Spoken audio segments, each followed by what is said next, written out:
acclamer ces grands dieux.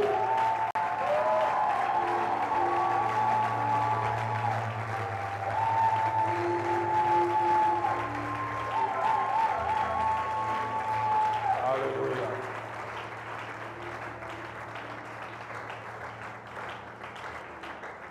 Seigneur, merci de nous avoir retirés de nos différentes occupations et de nous attirer ce soir autour de ta parole, afin qu'au travers de celle-ci, nous puissions obtenir lumière, sagesse, intelligence et tout ce qui est nécessaire, afin que nous puissions mieux nous attacher à toi, toi celui qui est mort et ressuscité pour nous, mais que nous puissions aussi mener une vie de qualité ici sur terre, en attendant que tu viennes nous chercher comme Église. Bénis cette première journée et bénis les autres jours qui vont suivre. Que tout soit pour ta gloire et ta gloire seule au nom de Jésus. Quelqu'un m'aide à dire Amen. Amen. Que Dieu soit béni, nous reprenons nos places.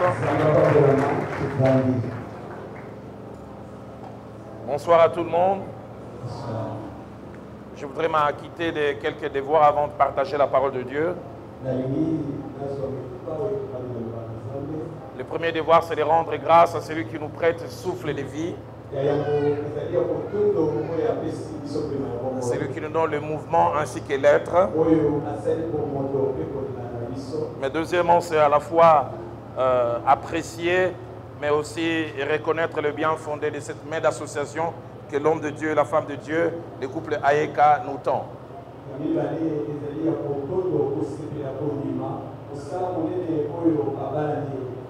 Merci beaucoup pour cette main d'association. Est-ce qu'on peut apprécier cet homme et cette femme de Dieu?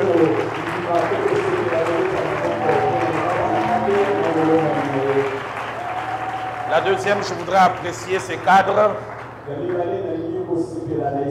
Parce que la dernière fois, j'étais là où vous réunissiez, j'ai l'impression que ça valait les 1/10 de tout ce que je vois.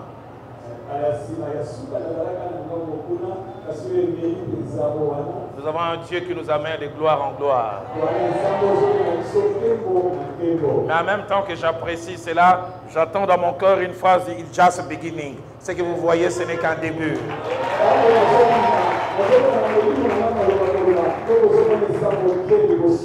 Et je voudrais dire au pasteur David, selon que ça monte dans mon cœur, ne fais pas de ton petit minimum le maximum de Dieu. Dis merci à Dieu pour ce que tu as vu, mais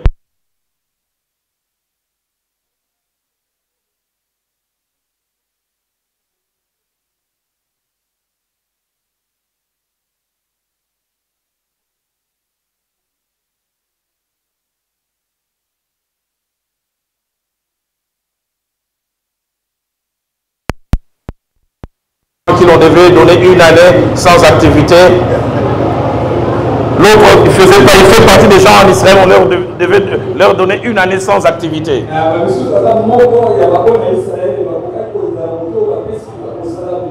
Parce qu'il vient de se marier à peine il y a quelques semaines. L'ancien marié, c'est l'homme de Dieu, Fabrice Kabangou, lève-toi.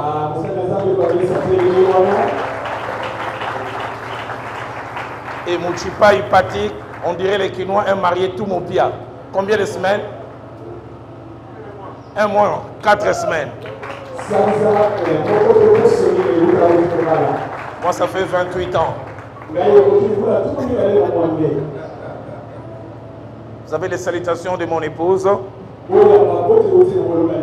qui n'est pas avec nous, qui est allée très loin pour préparer un heureux événement qui nous attend en famille. Et grandement joie de retrouver l'homme de Dieu. Quand j'ai vu sa belle paire de chaussures, j'étais tenté de les échanger avec le mien.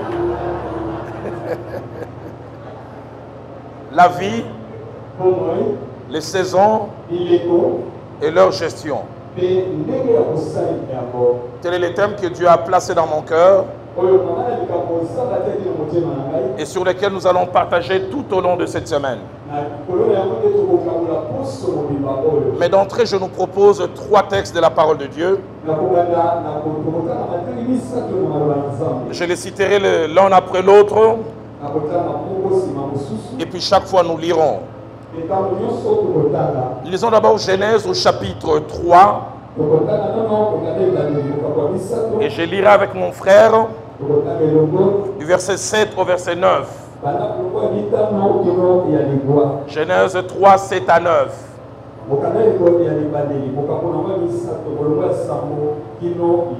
Les yeux de l'un et de l'autre s'ouvrirent. Ils connurent qu'ils étaient nus. Et ayant cousu des feuilles de figuier, ils s'enfirent des ceintures. Alors ils entendirent la voix de Dieu qui parcourait les jardins vers le soir. Et l'homme et sa femme se cachèrent loin de la face de l'Éternel, au milieu des arbres du jardin. Soulignez bien le verset 9, qui aura toute son importance tout à l'heure. Mais l'Éternel Dieu appela l'homme et lui dit: où es-tu? Je voudrais répéter, où es-tu? Le second passage, c'est Genèse au chapitre 8,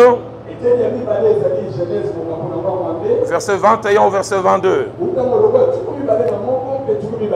Noé vient de sortir de l'arche après le déluge. Il offre quelque chose que Dieu apprécie. Et la Bible dit: l'Éternel sentit une odeur agréable. Et l'Éternel dit en son cœur: je ne maudirai plus la terre à cause de l'homme, parce que les pensées du cœur de l'homme sont mauvaises dès sa jeunesse. Et je ne frapperai plus tout ce qui est vivant comme je l'ai fait. Soulignez le verset 22, qui aura toute son importance à partir de mercredi. Tant que la terre subsistera, les semailles et la moisson, le froid et la chaleur, l'été et l'hiver, le jour et la nuit ne cesseront point. Et nous terminons avec 1 Jean au chapitre 2. Et là nous lirons le verset 12, 13 et 14. C'est Jean qui écrit au travers de Gaius aux enfants spirituels qu'il avait. Je vous écris, petits enfants, parce que vos péchés vous sont pardonnés à cause de son nom. Je vous écris, père, parce que vous avez connu celui qui est dès le commencement. Je vous écris, jeunes gens, parce que vous avez vaincu le malin. Je vous ai écrit, petit enfant, parce que vous avez connu les pères. Verset 14, je vous ai écrit, père, parce que vous avez connu celui qui est dès le commencement. Je vous ai écrit, jeunes gens, parce que vous êtes forts et que la parole de Dieu demeure en vous et que vous avez vaincu le malin. La vie, les saisons et leur gestion.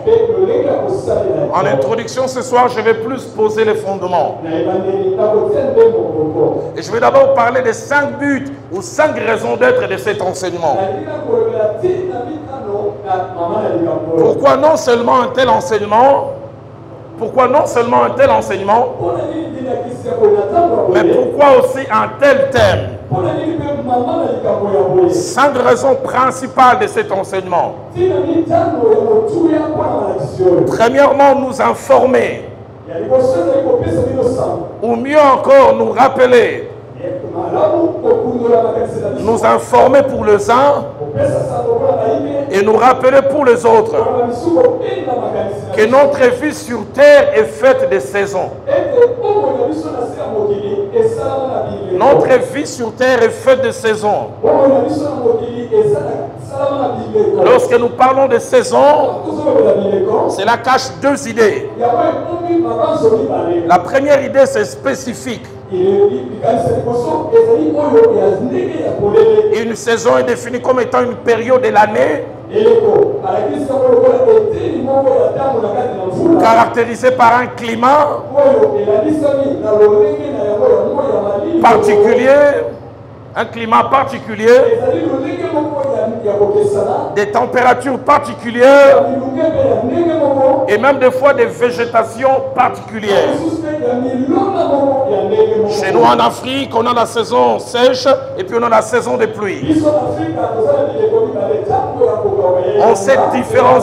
On sait différencier ces saisons par les climats, la température et la végétation.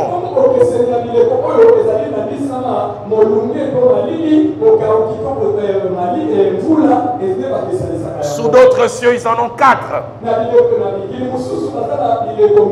qui se distinguent les unes des autres.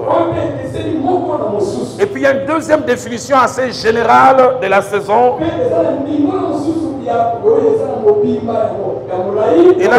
Et là, la saison est définie comme étant une période de la vie avec des caractéristiques spécifiques, identifiables et faciles à repérer qui la distinguent des autres. Nous en parlerons tout au long de cet enseignement. Certains sont dans la saison de leur jeunesse, avec toutes les caractéristiques. D'autres comme moi sont dans une autre saison. Un jour, ma fille cadette, qui a aujourd'hui 19 ans, elle me parlait devant ses soeurs, elle avait 5 ans. Elle me dit, papa, est-ce que toi dans ta vie, tu as déjà eu des cheveux? Parce qu'en grandissant, elle m'a découvert avec cette grande érosion irréversible. Je dis, demande à ta soeur aînée, elle te dira quand je me coiffais bougie avant et bougie arrière.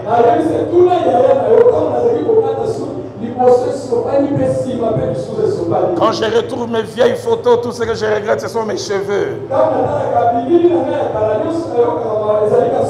En rapport avec les cheveux, tous les verbes et les conjugaisons sont au passé simple. Quand nous eûmes des cheveux, quand nous nous coiffâmes.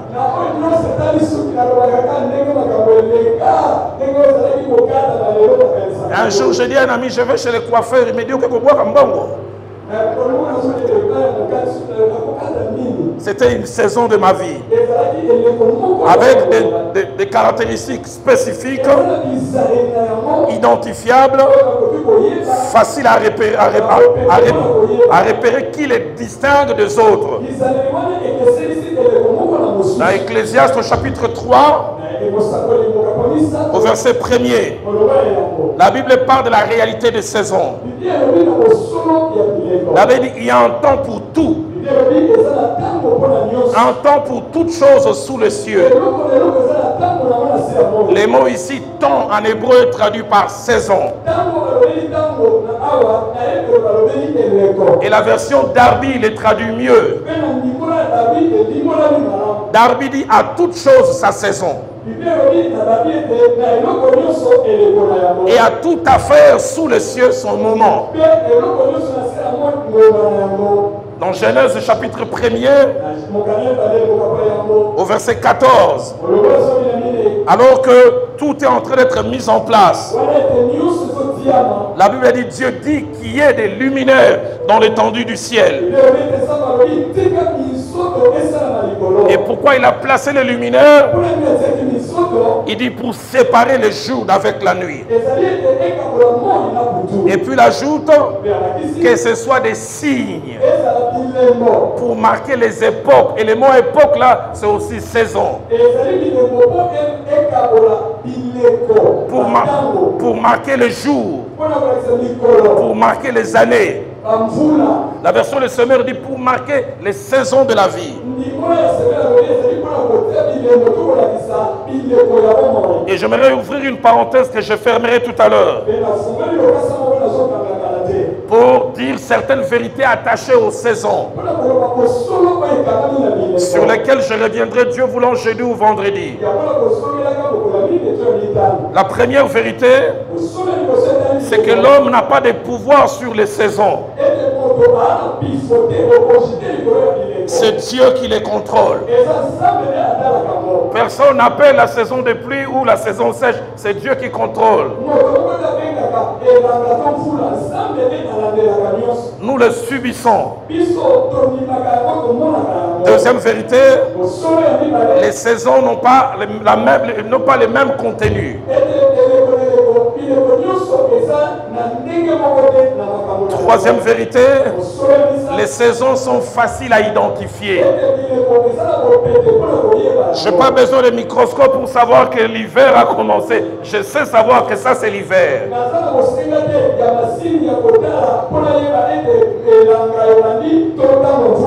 Quatrièmement, les saisons imposent à l'homme certains comportements.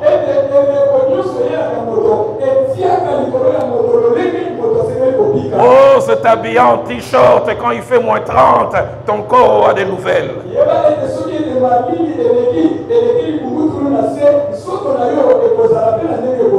À part les Congolais qui reviennent de l'Europe, quand ils sont en kin, je les vois quand il fait 34 degrés, ils sont en cuir.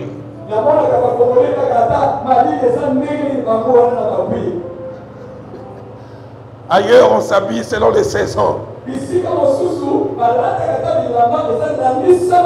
Parce que les saisons imposent à l'homme certains comportements.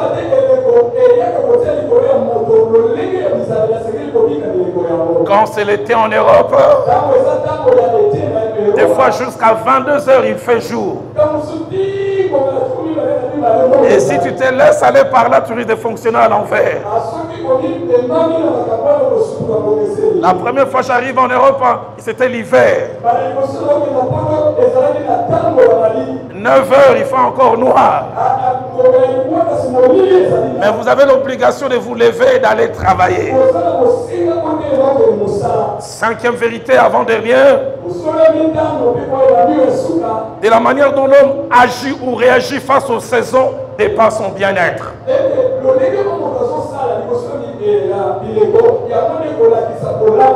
Tu agis bien durant une saison, tu as les contenus de la saison. Et nous parlerons jeudi ou vendredi des gens qui ratent les saisons de leur vie. Et nous parlerons de toute une ville que Jésus a blâmée en disant: vous n'avez pas reconnu la saison où Dieu vous a visité.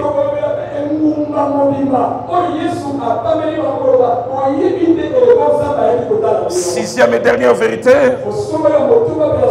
les hommes que nous sommes ont des préférences en rapport avec les saisons. Certains aiment certaines saisons, d'autres aiment d'autres. Mais quelles que soient les préférences, Dieu nous impose les saisons.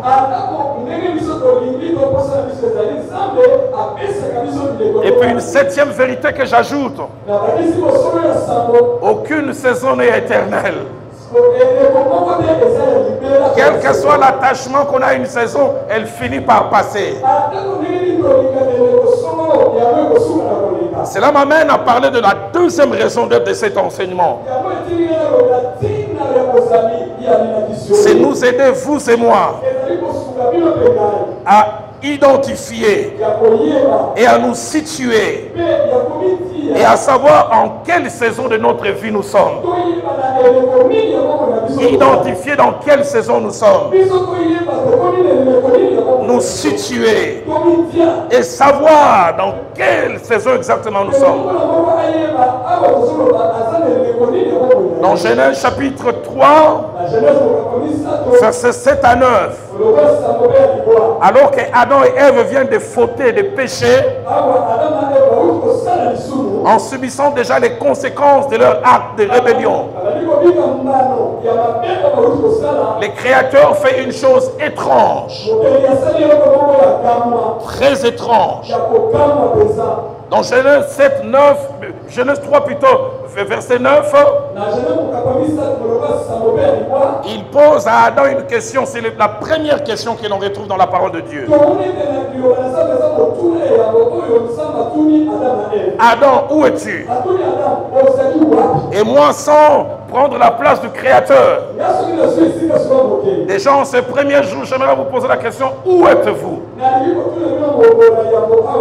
Dans quelle saison de votre vie vous êtes?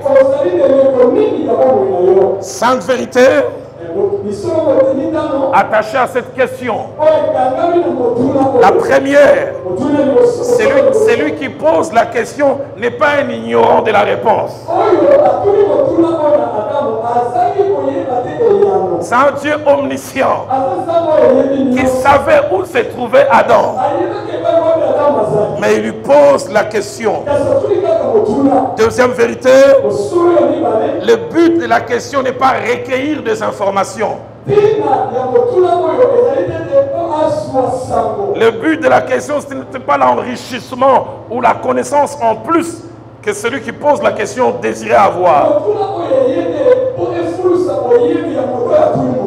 Troisième vérité, la question visait l'évaluation personnelle. Il savait où Adam était. Mais il voulait vérifier si Adam lui-même savait dans quel état et dans quelles conditions il était. Quatrième vérité, pour répondre à cette question, il fallait de l'honnêteté et de la sincérité à Adam.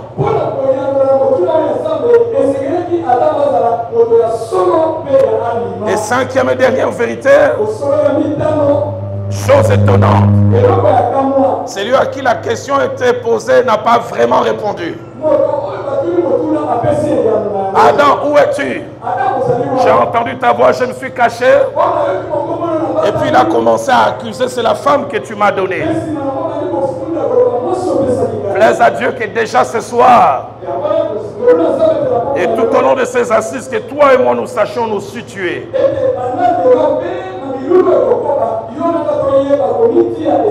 Troisième raison d'être de cet enseignement, c'est nous aider à nous évaluer pour savoir si nous gérons bien la saison de la vie dans laquelle nous sommes. Est-ce que nous faisons ce qu'il faut durant cette période? Est-ce que nous le faisons de la bonne manière? J'aime le texte de 2 Rois chapitre 7 au verset 9.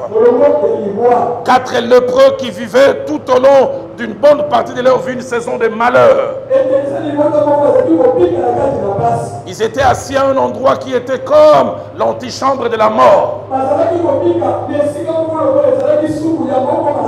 Ils étaient derrière les portes de la ville parce qu'ils attendaient la mort.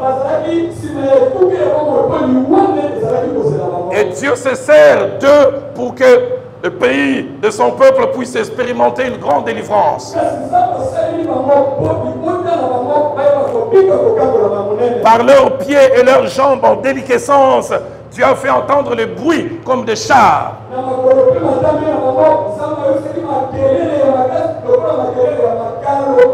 Et le pays de la Samarie qui n'avait plus de la nourriture en a eu subitement beaucoup. Alors qu'ils sont entrés dans une maison pour prendre d'autres choses. Ce que j'aime, c'est qu'ils n'ont pas eu une évaluation extérieure. Ils ont fait de l'auto-évaluation. Un exercice que la plupart d'entre nous ont premièrement difficile à faire. Et deuxièmement, difficile à bien faire. La Bible parlant des 4 lépreux dit, puis ils se dirent l'un à l'autre, nous n'agissons pas bien.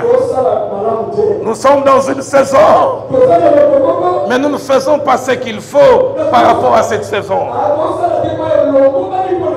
La version Tob dit, nous n'agissons pas comme il faut. Il y a des comportements qu'il faut à un temps. Français courant dit, ce que nous faisons là n'est pas bien. Dans Genèse chapitre 41, verset 17 au verset 24. Un texte sur lequel je reviendrai aussi. Dieu par de songes révèle au roi de l'Égypte, le pharaon, sa destinée est pour lui et pour son peuple.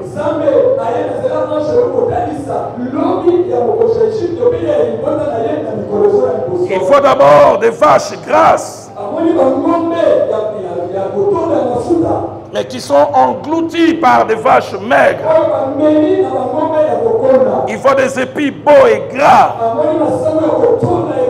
qui sont aussi engloutis par des épis qui sont chétifs. Le but de cette double vision,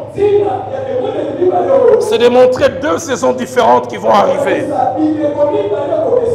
Mais le but, c'est surtout amener le pharaon à avoir les comportements qu'il faut durant la saison qu'il faut.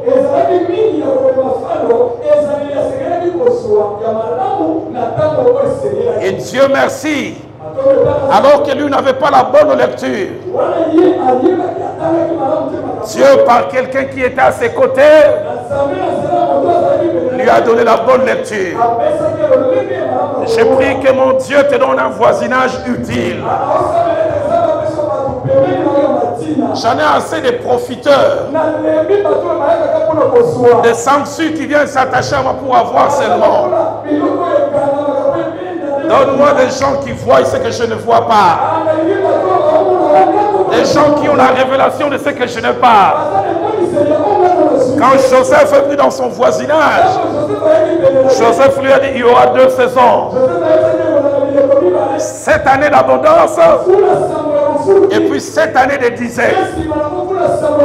Et le plus étonnant, Joseph dit quand les 7 années de disette vont arriver, elles vont effacer toutes les traces des années d'abondance. Je me souviens un jour, j'étais à Kitambo, j'ai trouvé un monsieur qui était en train de se battre pour prendre les taxis.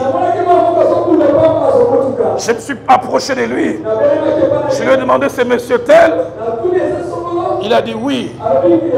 Ceux de mon époque peuvent se rappeler. Ceux de mon époque peuvent se rappeler. L'un des grands mobilisateurs de la MOPAP à l'époque. À une certaine époque, 4e ou 5e personnalité du pays. Kanga Fuvidi Kutubangana. Un homme important à l'époque. Et quand je l'ai fait descendre à Royal, j'ai dit, cet homme, il y a quelques années, il roulait carrosse. Celui qui était à mes côtés, il dit non.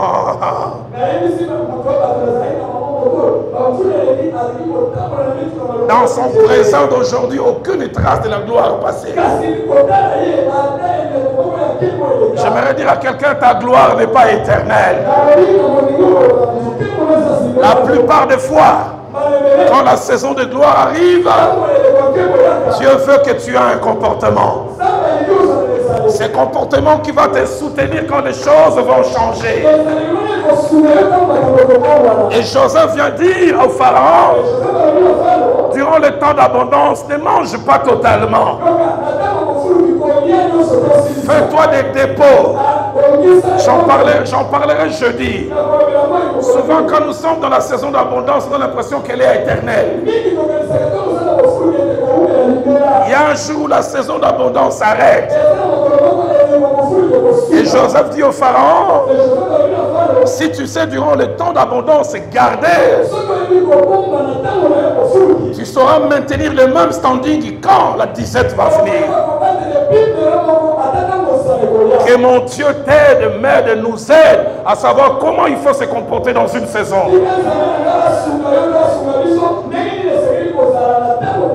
Tu n'es pas obligé de voler, de mendier, jeune fille, de vendre ton corps parce que tu manques. Et pourtant demain une saison d'abondance arrive pour toi.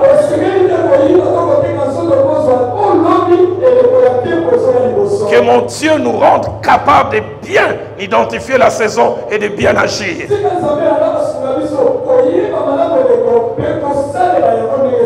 Moi j'ai conscience, même sur le plan ministériel, il y a 20 ans on ne parlait pas de Roland Dallot. 20 ans, rien du tout. J'ai aussi conscience Dans 15 ans avant que les Aïka me chassent, je suis encore là.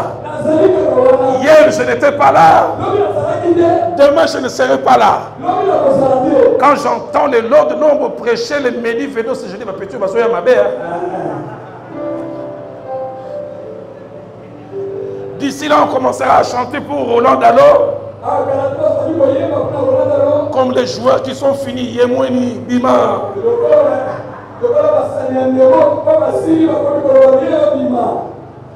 Les mêmes qui faisaient lever le public de Motema Pembe, aujourd'hui on commence à dire Bima.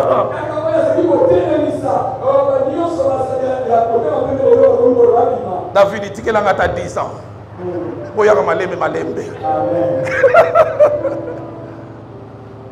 Est-ce que je peux continuer ce soir? Amen. Quatrième raison de cet enseignement, c'est nous ouvrir les yeux sur l'existence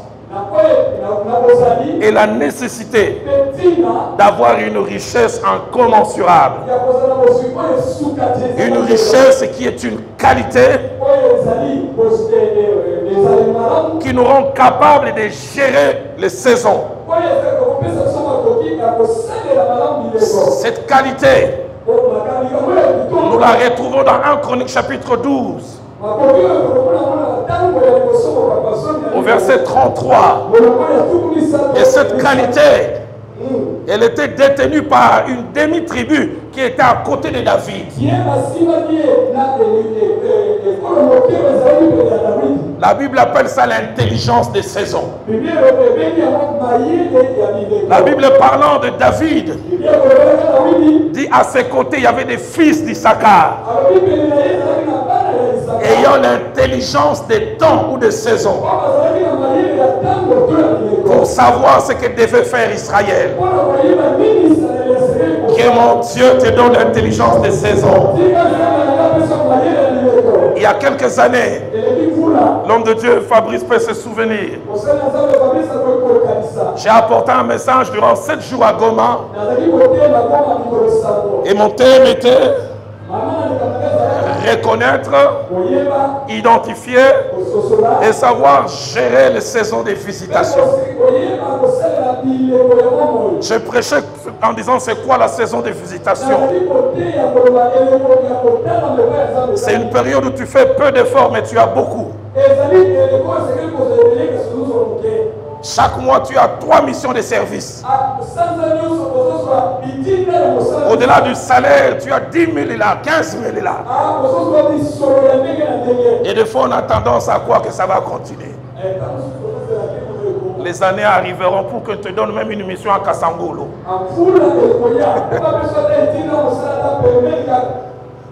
Même à Madimba. Tu dois aller en retraite. Et j'ai prêché en disant il faut savoir gérer les saisons de visitation. La première fois j'ai vu ça. Je termine de prêcher. Un papa de 65 ans. Il me tient à la chemise comme ça. Il dit où étais-tu avec ces messages? J'aurais dû entendre ça il y a 15 ans. J'aurais mieux géré.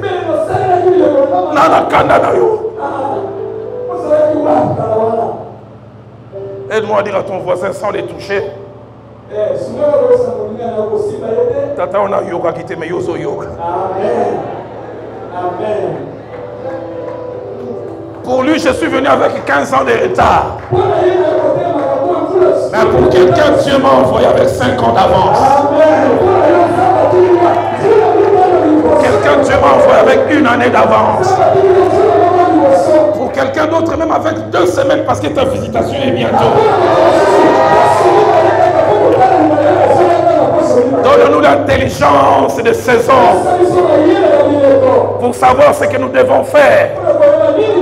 Cette qualité que Dieu avait fournie à cette tribu, nous en avons besoin.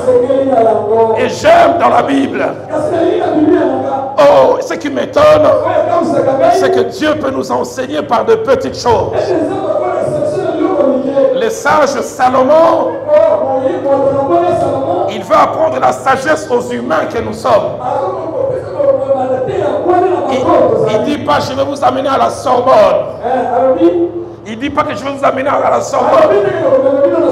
Je vais vous amener à Harvard. Écoutez ce qu'il dit. Proverbe 6.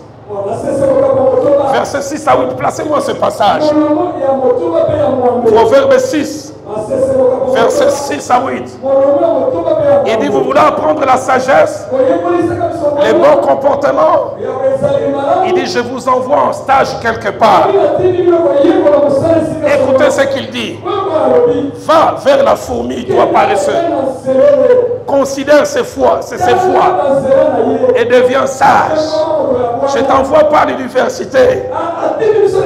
Va observer ces petits êtres appelés fourmis. Écoutez ce qu'il ajoute. La fourmi n'a ni chef, ni inspecteur, ni maître, mais elle prépare en été sa nourriture. Elle prépare en été sa nourriture.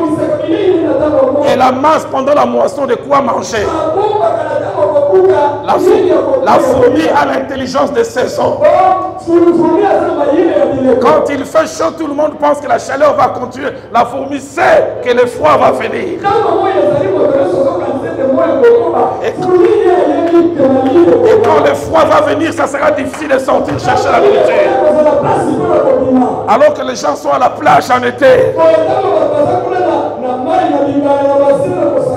Ils se bronzent en bikini ou en monokini.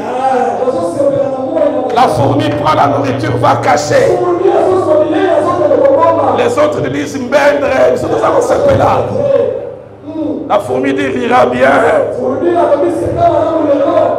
Et quand vient le froid, la fourmi mange sans répit. Elle a 3 repas. Les autres commencent à venir. Il dit Bino Bobina, qui va continuer Bobina. L'intelligence des saisons. L'intelligence des saisons. Seigneur, communique là à quelqu'un. Quand j'ai préparé cet enseignement, Dieu me disait, il y a plusieurs ici qui ont laissé passer leur saison.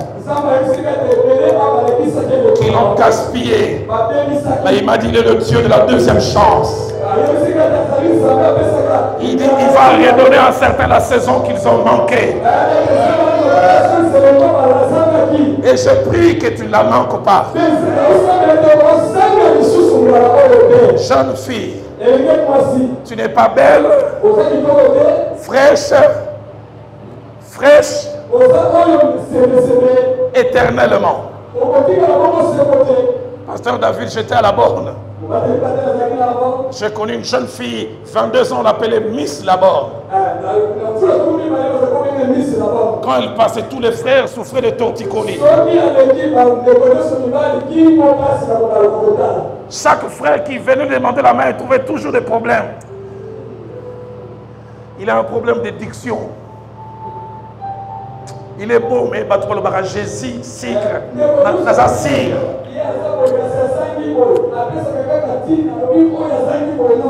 Un autre vieux pasteur, il parle bien, mais il a un problème d'haleine, il a une mauvaise haleine. Un autre vieux, non, pasteur, j'aime pas ça, son teint. J'aime les frères spirituels, mais au teint raffiné. Je l'ai perdu de vue. Un jour, alors que je recevais les gens en Philadelphie, je vois, elle entre. Ce visage, je les reconnais. C'est Miss Laborde, non? J'ai dit, bien, je confonds. Je dis, tu as quel âge maintenant? Elle me dit 32 ans. Moi, j'ai anticipé. Tu as déjà combien d'enfants? Enfants, ouais, nous coûte la balité. Il me dit, c'est la raison pour laquelle je suis venu te voir. Pasteur David, je n'ai jamais oublié. Celle qui était exigeante. Écoutez sa requête. Pasteur, prie pour que Dieu me donne un mari tout court.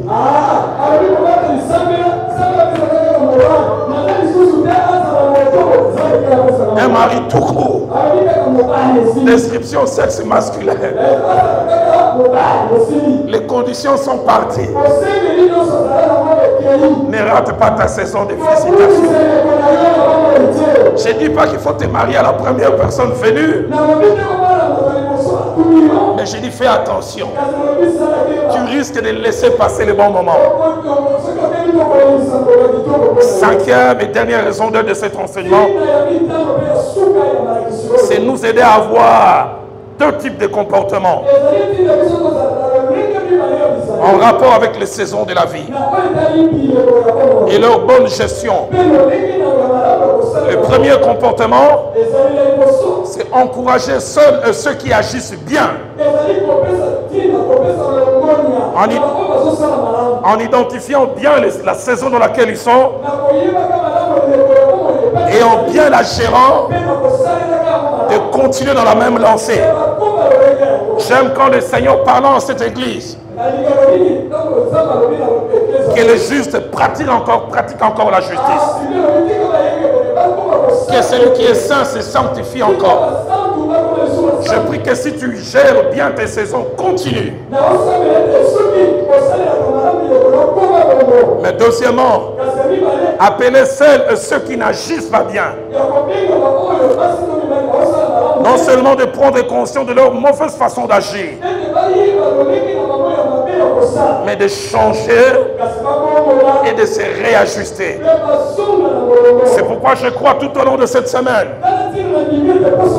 il y a deux mots qui vont caractériser mes enseignements. Premièrement, la consolidation. Maintenir et continuer à bien faire ce que l'on fait bien. Mais deuxièmement, les réajustements. Et tout au long de cette semaine, nous verrons les saisons de la vie sous trois réalités. La première réalité, je veux juste l'introduire ce soir. Mais nous allons entrer en profondeur demain. La première réalité attachée à la saison, c'est l'âge.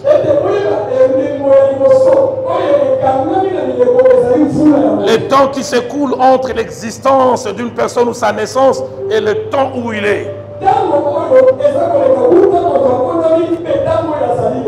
Deuxième saison de la vie, nous le verrons avec Genèse 8, verset 22. Avec les circonstances de la vie. Nous verrons comment Dieu parlant à Noé nous parle de 8 circonstances.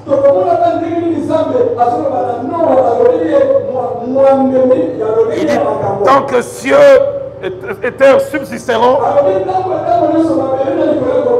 sémailles et moissons ne cesseront point. Nous allons les voir à partir de demain. Certains sont dans leur saison de sémailles. D'autres sont dans leur saison de moisson.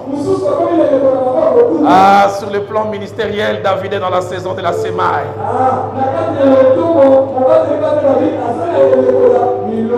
Mais ton aîné est dans la saison de la moisson. Il y a quelques années, j'étais à ta place. Et dans quelques années, tu seras à ma place. David sème bien. Parce que Dieu m'a dit, tu moissonneras plus que moi. Ce matin, je priais pour toi. Dieu m'a dit deux choses. La première, il m'a dit, tu iras tôt là où je suis allé tard. Et Dieu m'a dit, tu expérimenteras deuxièmement des grandes portes au moment où moi je ne les ai pas expérimentées. Sémailles et moissons. Et puis il parle froid et chaleur. Nous en parlerons. Il y a des moments de la vie où vous avez froid. Et puis vient la chaleur. Il ajoute l'été et l'hiver. L'été et l'hiver. Mais j'aime surtout la manière dont le Seigneur termine en parlant à Noé. Il dit aussi les jours et la nuit. Nous en parlerons mieux. Dans l'original, c'est d'abord la nuit. Et puis les jours. La nuit, c'est un instant où la vision n'est pas claire. On tâtonne. Je connais la nuit sur le plan ministériel. Oh, ce jeune homme est dans sa nuit. Et je me réjouis, il commence à faire 4h30. Bientôt, il fera 5h30. Et le jour va arriver. Tu es venu de dire à quelqu'un, ta nuit n'est pas éternelle.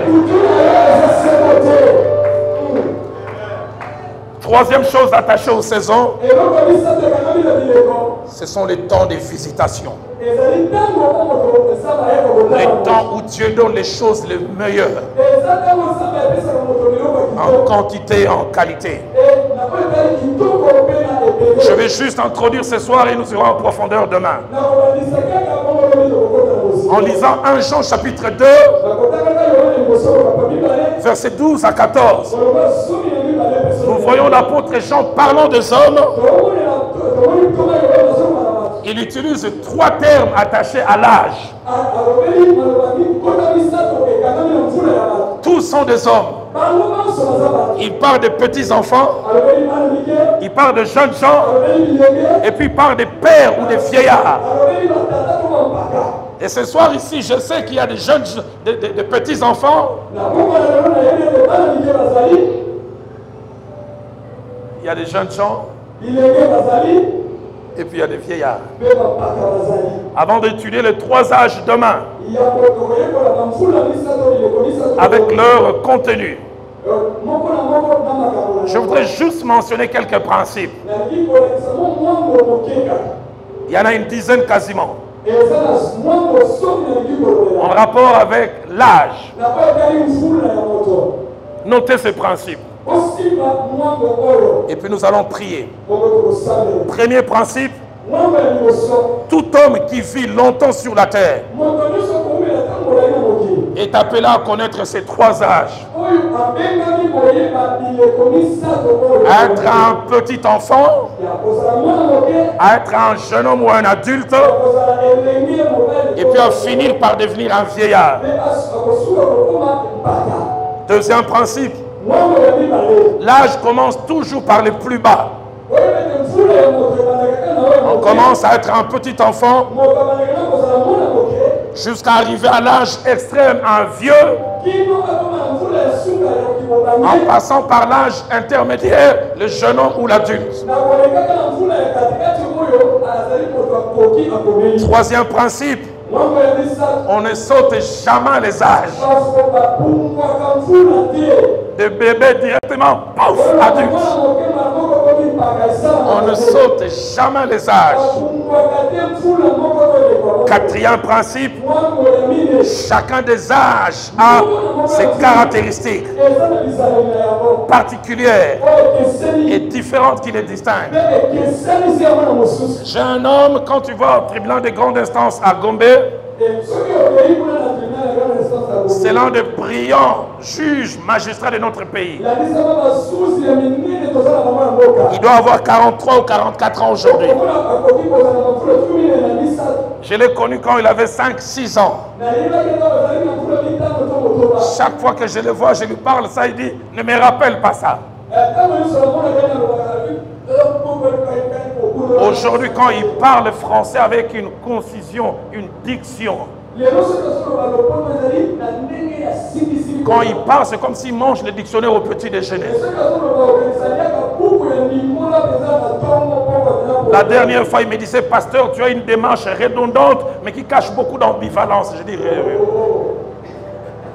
tu m'avais mis français, bazar.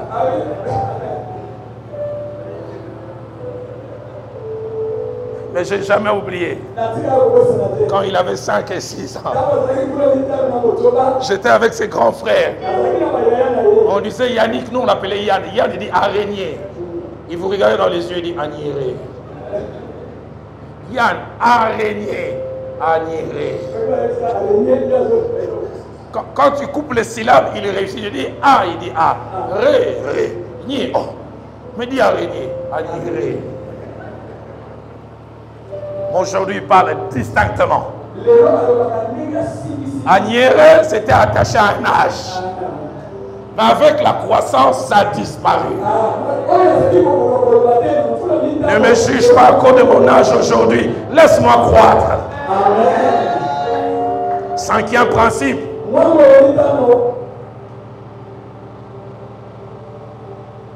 Les autres, ou l'extérieur, n'a pas toujours besoin de nous pour connaître notre âge. Ils peuvent nous évaluer par notre caractère, par notre parler,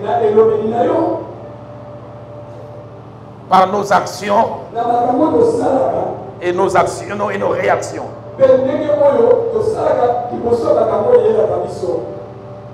Il peut avoir 50 ans. Tu veux lui donner la sagesse quand il ouvre la bouche, tu dis bébé hollandais.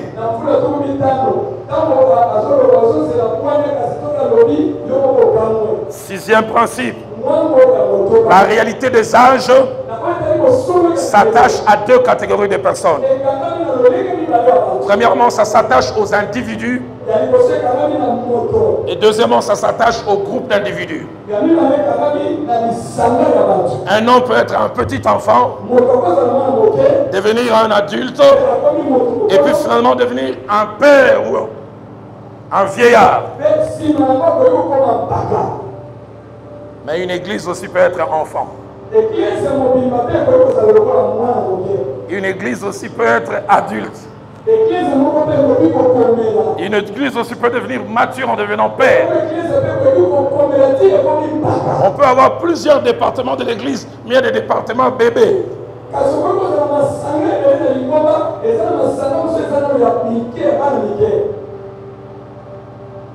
J'ai un jeune homme qui est venu me voir, sollicitant notre conseil, maman Viviane et moi. Je dis, mais vous avez des parrains, non? Il semble qu'ils sont mariés depuis 10 ans. Il me dit, papa, tu l'aimes pas, bango. Tu comment vous parrainer, pas parrainer à biso. Surtout visiter bango 10 fois, tu côté bango bazo bunda. Ngani na comment ça parrain, qu'on se parrain, bah ça.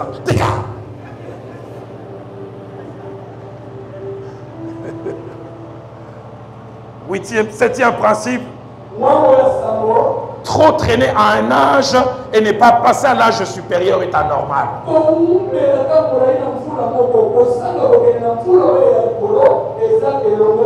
Il y a des caractéristiques attachées à un âge qui sont acceptables à un moment,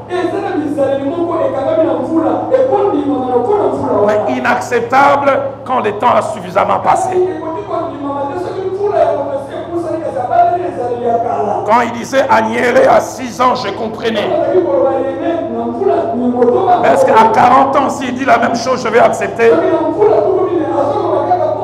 Que mon Dieu nous aide individuellement ou collectivement à grandir.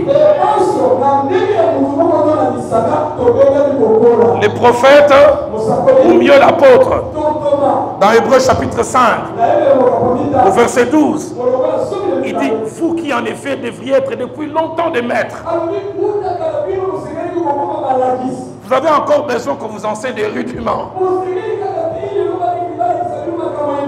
Il dit, vous êtes encore venus avoir besoin de lait alors que vous deviez avoir mangé la nourriture solide.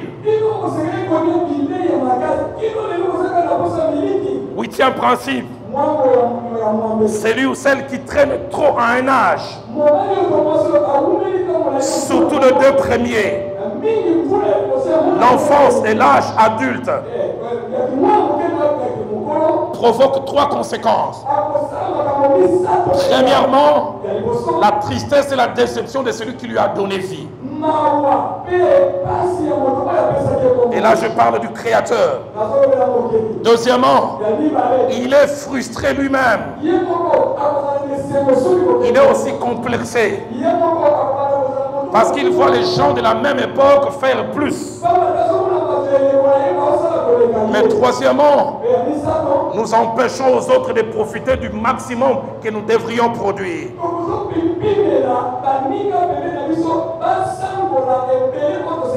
Neuvième principe, Dieu, pour nous faire changer d'âge et nous faire grandir, il se sert de plusieurs choses.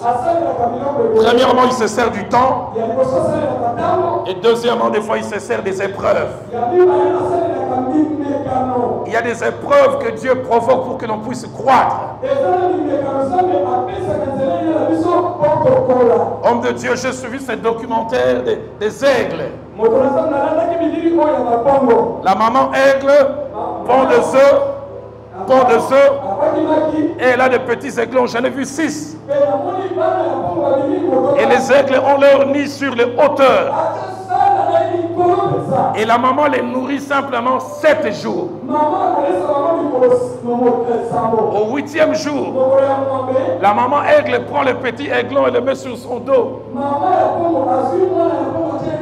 Elle leur fait faire un exercice durant 3 jours. Quand elle arrive très haut, elle lâche les petits aiglons qui n'ont jamais volé. Et le petit aiglon, attiré par la pesanteur, si ces aiglons sont quinois, ils commencent à chanter au revoir, Mboteya Souka. Parce qu'ils savent que c'est fini.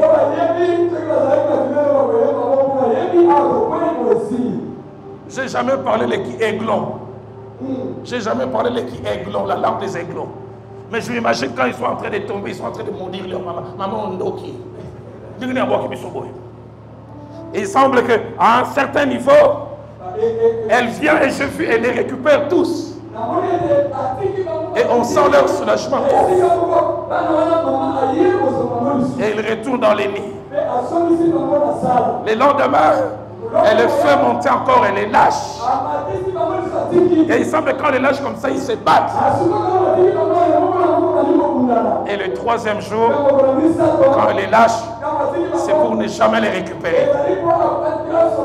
Et ceux qui font l'anatomie disent, quand maman aiglon les lâche, quand ils se battent comme ça, elle renforce leurs ailes. Parce que maman aigle sait que si je les garde dans les nids, ils ne grandiront jamais, ils ne voleront jamais.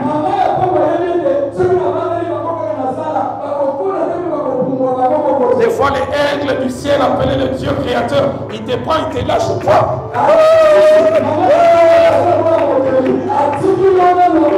J'aimerais te dire au concours faté, ça encore au 3e jour, les aigles pleurent les volent pour la vie. J'aimerais dire à quelqu'un, cette épreuve ne te tuera pas. C'est pour ta croissance. Je vais conclure ce soir.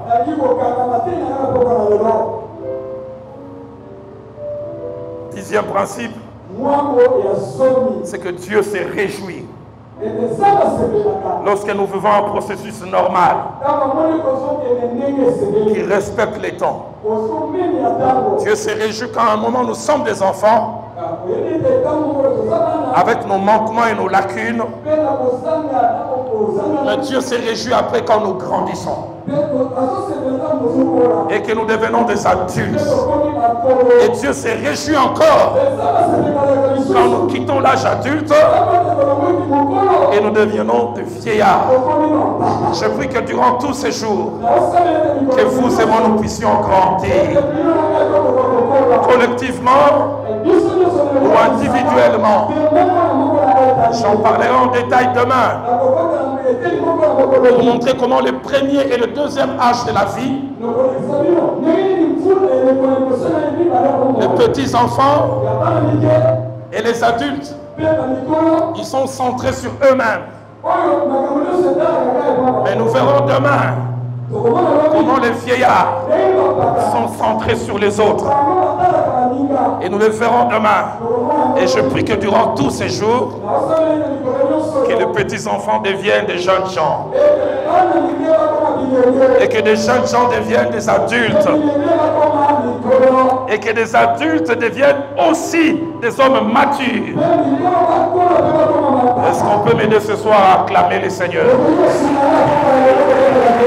Est-ce qu'on peut m'aider ce soir à acclamer le Seigneur? Est-ce qu'on peut m'aider à célébrer le Seigneur alors que les musiciens reprennent place? Est-ce qu'on peut encore acclamer le Seigneur? Est-ce qu'on peut le faire encore? Est-ce qu'on peut y associer des cris de joie?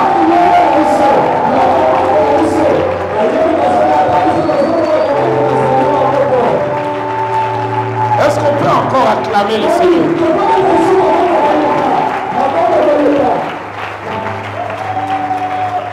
Est-ce qu'on peut continuer un petit moment?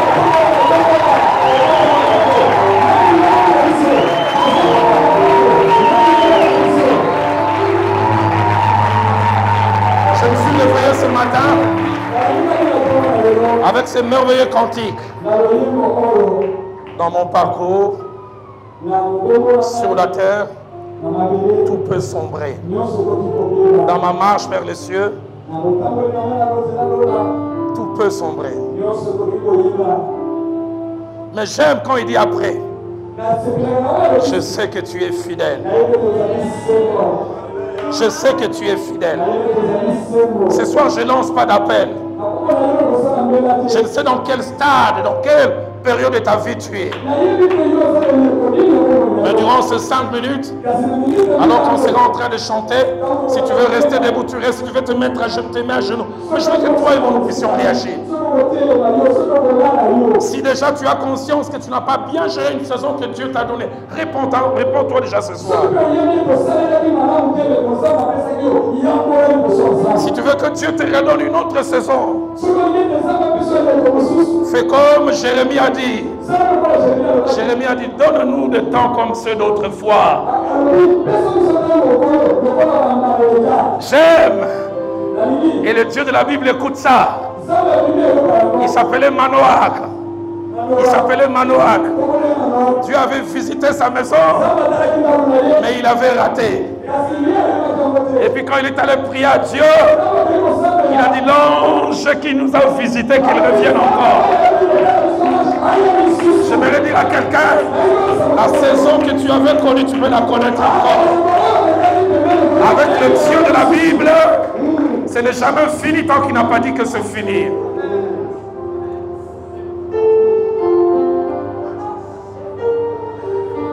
Yandorobo Sateche.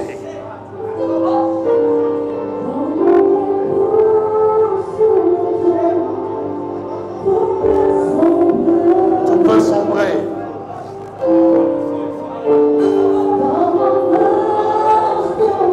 Alléluia. Tout peut même s'écrouler totalement.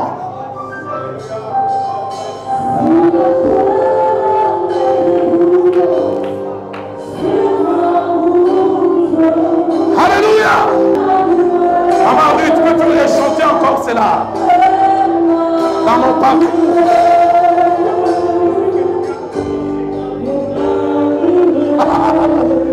Alléluia. Tout peut sombrer. Tout peut sembler noir.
était en train de chanter, Dieu m'a dit de te dire deux choses.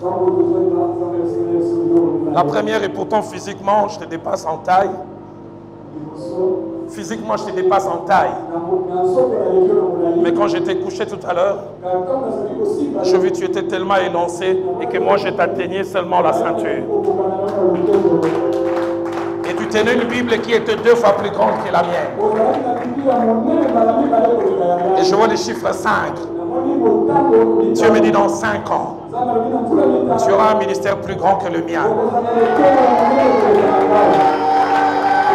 Et tu auras un impact ministériel plus grand que le mien. La deuxième des choses, j'ai vu 2 images. La première, je vis que tu étais à un endroit où des noirs et des blancs étaient mélangés. Et la langue qui était parlée, c'est l'anglais. Et Dieu me dit de te dire, les Congo et l'Afrique ne sont qu'un terrain de préparation ministérielle pour toi. Le lieu de ton éclosion ministère, c'est un endroit où l'on parle anglais. Et où noirs et blancs sont mélangés. Mais la deuxième chose que j'ai vue, c'est que tu es en train de manger un gâteau. Tu es en train de manger un gâteau. Et étrange, ce gâteau, c'est un dictionnaire d'anglais. Dieu me dit d'ici 3 ans, maîtrise l'anglais. Maîtrise l'anglais. Car elle te servira quand ta saison va arriver. Dieu me dit, si tu ne le fais pas, tu manqueras un équipement quand la saison va arriver. Ainsi dit l'Éternel. Va et que plus rien ne soit comme avant dans ta vie. Dans mon parcours sur la terre, tout peut sombrer. Dans ma marche, laisse monter ses parler en langue. Laisse monter ses parler en langue.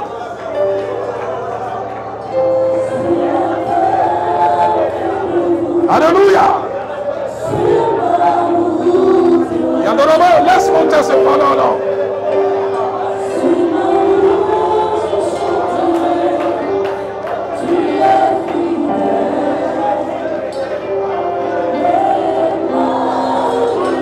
Maman Ruth t'entend. Je suis en train d'entendre à mon oreille gauche. L'Esprit de Dieu me dit toute cette semaine, cet endroit sera une garnison de prophètes. Dieu me dit le prophétique ira crescendo. Et l'Esprit de Dieu me dit ça ne viendra pas toujours de la chair, quelquefois ça viendra du dedans. Je l'entends, l'Esprit de Dieu me dit certains auront des visions cette semaine. Certains au moment du service rentreront en extase. Certains recevront des visions d'en haut.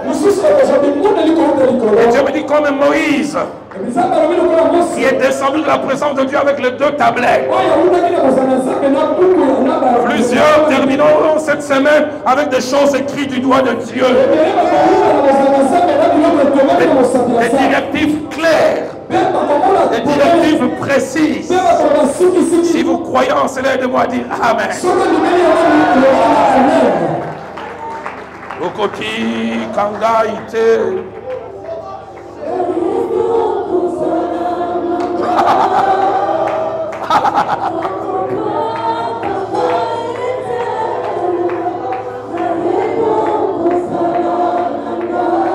Tikangai.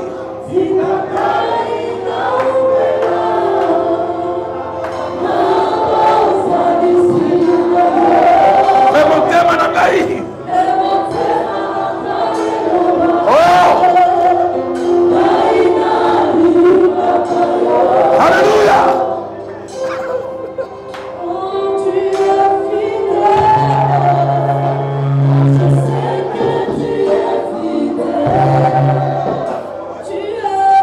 Tu es en train de me montrer un jeune homme.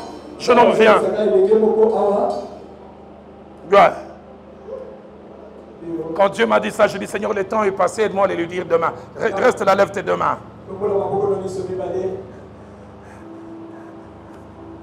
Je voyais comme un avion qui fait les taxis. Mais un taxi qui traîne.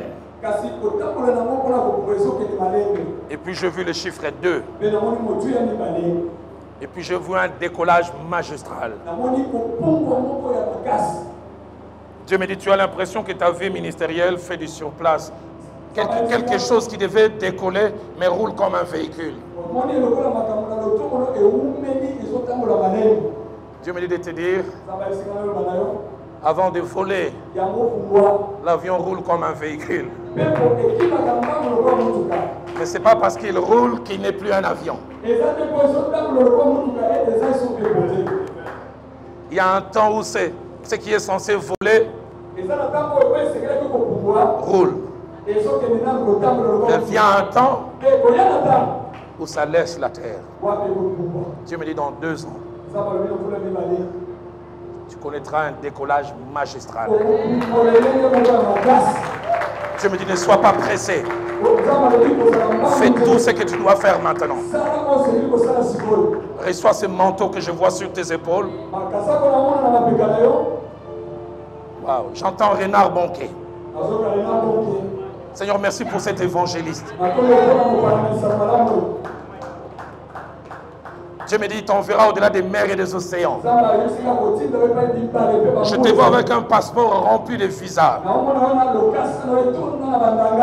Dieu me dit, tu feras les tours du monde pour l'évangile. Il t'enverra dans les coins les plus reculés au sud, dans des villages, mais il t'enverra aussi dans des grandes villes au nord. Que plus rien ne soit comme avant dans ta vie.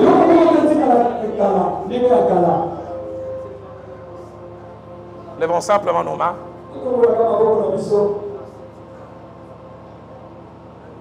Ces cantiques de Pasteur Atom chantés par Maman Nadège montent dans mon cœur. On va les chanter. Pasteur David Aïka va venir faire les déclarations. Seigneur Jésus, je t'aime. Je me donne tout à toi. Fais tomber les écailles de mes yeux. Et j'aime comme Maman Nadège dit, ramène-moi aux choses simples. Celles qui me montrent ta grandeur. J'aime encore quand elle dit le ciel, la terre suffisent. Mais j'aime surtout quand elle dit ouvre mes yeux. Ouvre mes yeux. Enfin que je voie, que je cesse de croire à la taille des illusions, à la taille de mes combats, à la taille de mes défis. Lève simplement le main, chante avec moi ces cantiques, et l'homme de Dieu va venir clore.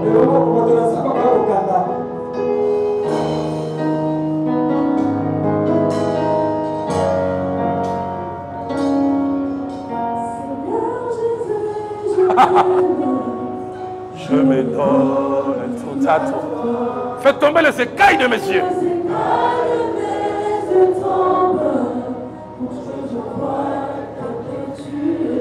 Amène-moi.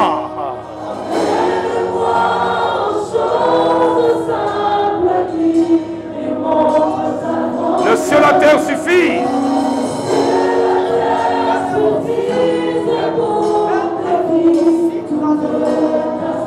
Ouvre mes yeux. Celle qui m'entoure, que je cesse de croire.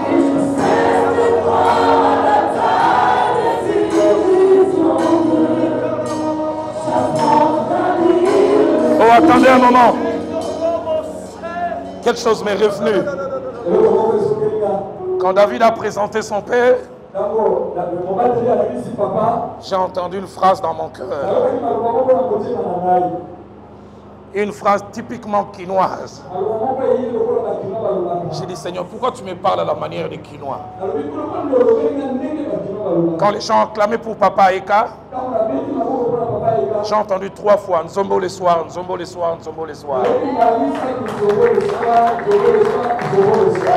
Et je ne savais pas quoi. Tout à l'heure, alors que je voulais clôturer, Dieu m'a dit, pourquoi tu as laissé papa à Eka? Papa, Dieu me dit de vous dire deux choses. La première, c'est que le meilleur dans votre parcours de carrière n'est pas derrière vous.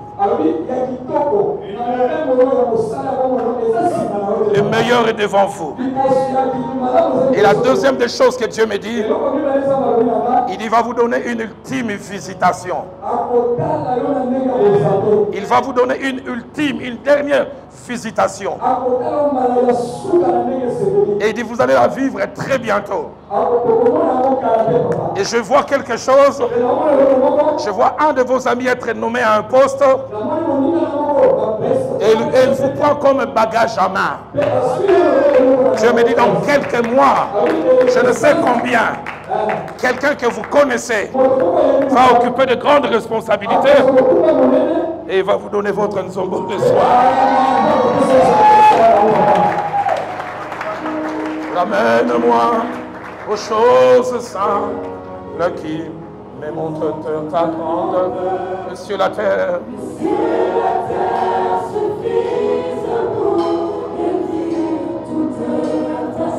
Ouvrez mes yeux. Celle qui m'entoure. Et je cesse de croire.